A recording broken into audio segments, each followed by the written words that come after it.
Un fichier PGN contient plusieurs dizaines, voire plusieurs milliers de parties d'échecs.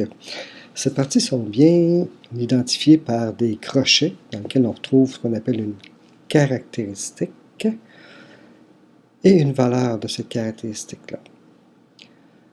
On retrouve un peu plus bas là, tous les coups associés à cette partie. Maintenant, mon application, ce qu'elle fait, c'est qu'elle prend les caractéristiques et les transforme en champs, tout simplement, et installe ça dans la base de données MySQL. Et on voit maintenant ce fichier dans la base de données.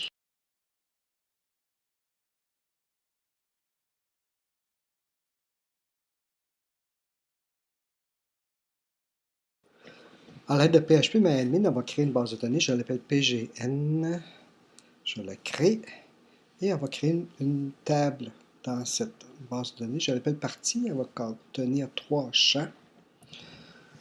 Ces 3 champs-là, le premier, je vais l'appeler ID ou ID. Ça va contenir dans le fond un numéro associé à chacune des parties. Ça peut être pratique lorsqu'on fait un script PHP. Donc, je crée un increment dessus.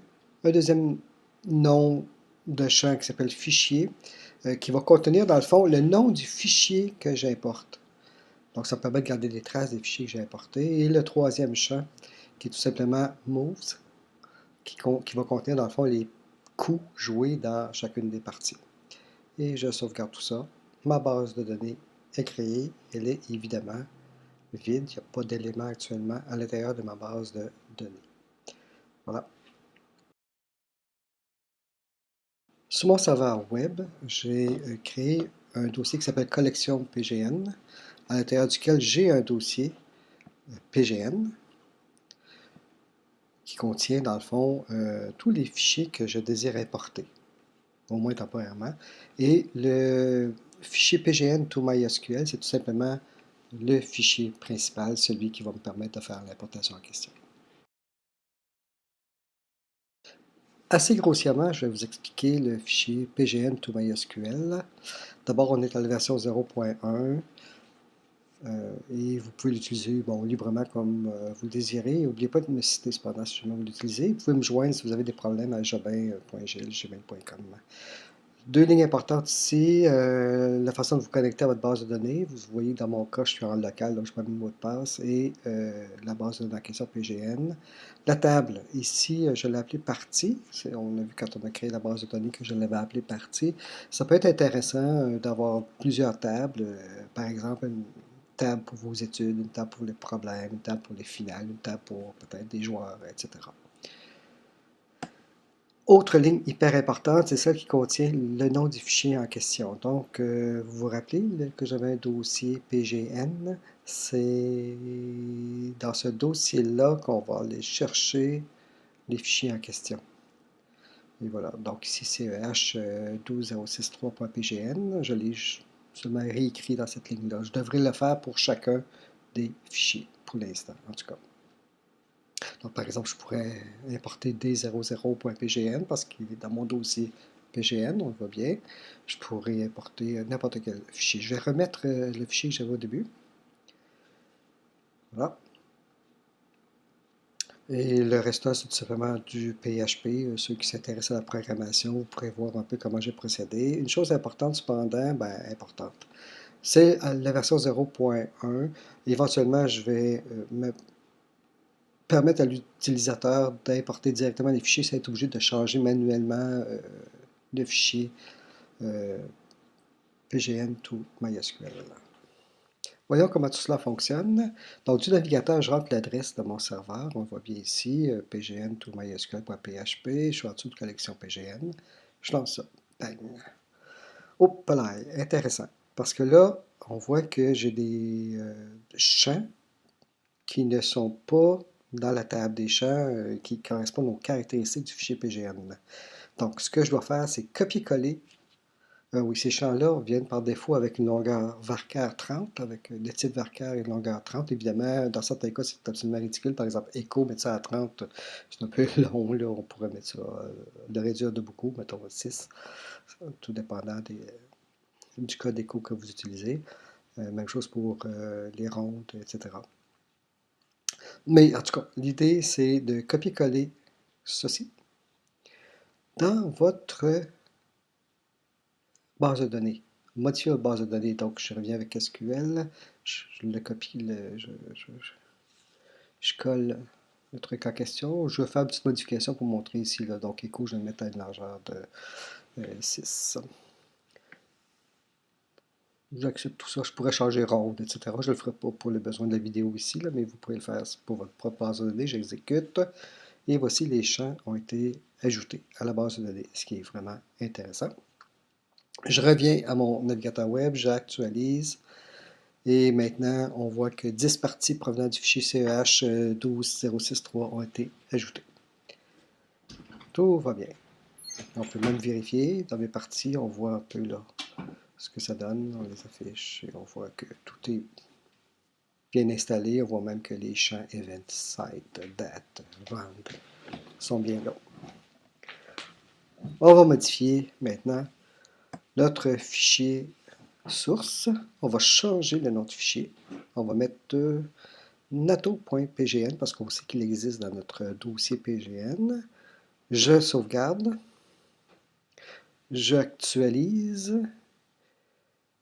Et encore là, le fichier NATO contient sans doute des caractéristiques que je n'ai pas dans la base de données, comme champ. Je copie-colle tout simplement dans mon SQL. Je copie-colle tout ça. J'exécute. Tout est beau. Je reviens dans ma page web. J'actualise. Et ça importe le fichier nato.pgn avec 3799 parties. On le voit bien ici.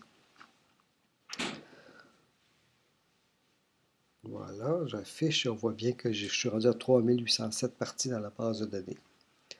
Je retourne dans mon fichier source. Je vais maintenant aller chercher twig 902.pgn.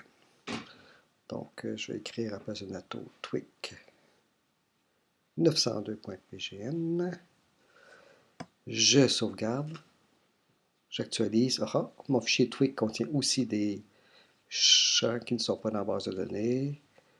Donc, au début, c'est sûr là, que ça va... c'est un petit peu plate à faire, mais ça marche très bien.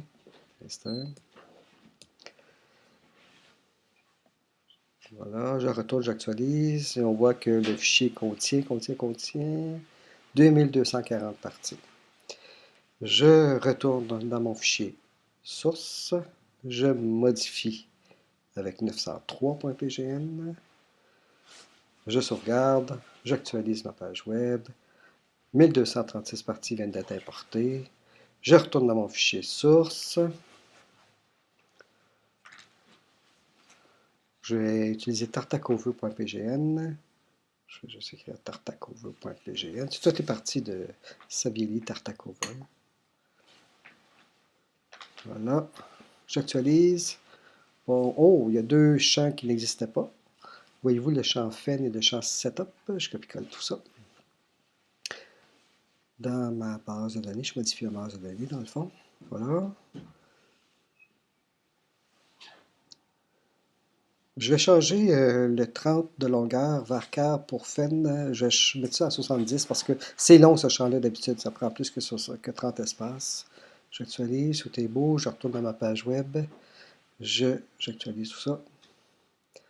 1409 parties ont été importées. Super beau. On peut aller vérifier que maintenant ma base de données contient 8700 parties environ. Voilà. On peut faire de petites requêtes. Là. Si je voulais savoir par exemple combien de parties différentes j'ai dans chaque fichier. Alors il y a des requêtes SQL assez faciles à faire que je vais grouper par fichier. Je lance l'exécution et hop, on voit que je lance l'exécution et on voit que j'ai 9 fichiers dans CEH, NATO 3700, etc. Je peux faire la même chose par exemple avec je peux lancer une requête aussi sur le champ écho pour savoir le nombre de parties que j'ai par ouverture. Donc, si je le tape ici assez rapidement, je vais savoir les différentes ouvertures, combien de parties et que je vais grouper par ouverture évidemment. Donc sur le champ écho. Et vous allez voir là que j'ai plusieurs. Je lance tout ça. Paf.